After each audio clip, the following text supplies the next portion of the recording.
Donald Trump and Angela Merkel couldn't be more different in political experience, worldviews, and temperament. On Tuesday, when the new U.S. president hosts the long-serving German chancellor at the White House, they'll find out if they can find any common ground. In personality, Merkel's calm, detailed-oriented leadership for 11 years is in sharp contrast to political neophyte Trump's spontaneity and provocative comments. On policy, they diverge over immigration, defense spending, the European Union and global trade. To say that their relationship has been rocky from the start may be the euphemism of the year, said Michael Browning, director of the Foreign Policy Unit at Friedrich Ebert Stiftung, a Berlin think tank affiliated with Germany's opposition Social Democratic Party. They criticized each other before the presidential transition, during it, after it, and they keep on doing it on a regular basis. Merkel and Trump really are the polar opposite of each other on so many levels, he said.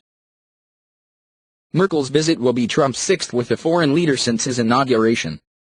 She follows British Prime Minister Theresa May, Japanese Prime Minister Shinzo Abe, Canadian Prime Minister Justin Trudeau, Israeli Prime Minister Benjamin Netanyahu and President Pedro Pablo Kaczynski of Peru.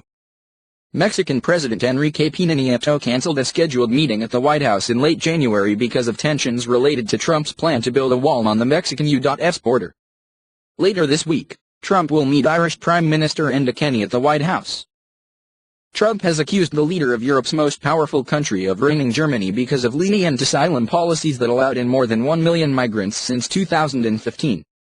For her part, Merkel has scolded Trump for ordering a temporary ban on immigrants from 7 and subsequently 6 Muslim-majority countries, as well as all refugees.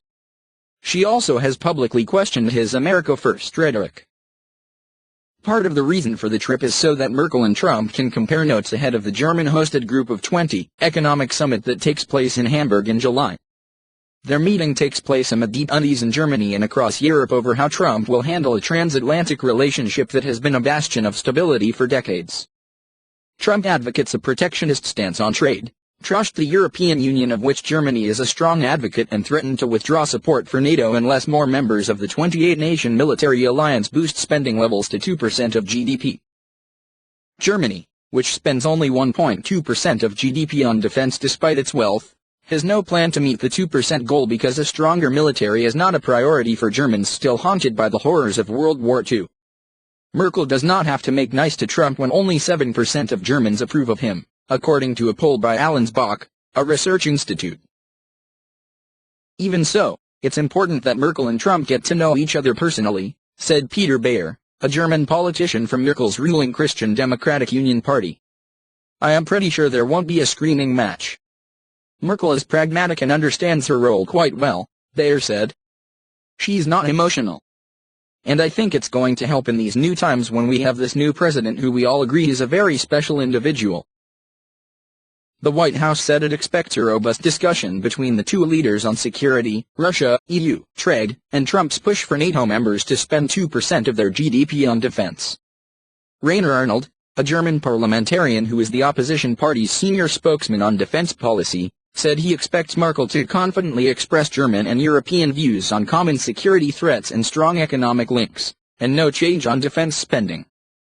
Merkel is running for re-election in September, and recent polls show that for the first time she looks vulnerable to defeat by Social Democratic Party leader Martin Schulz, a virulent critic of Trump.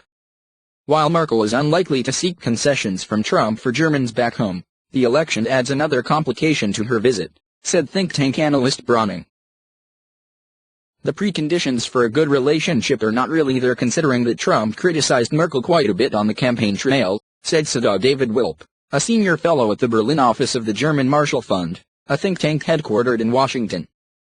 But there is still obviously potential for a good relationship because Trump has also expressed his admiration for Merkel because she is a person who has been in power for quite a long time.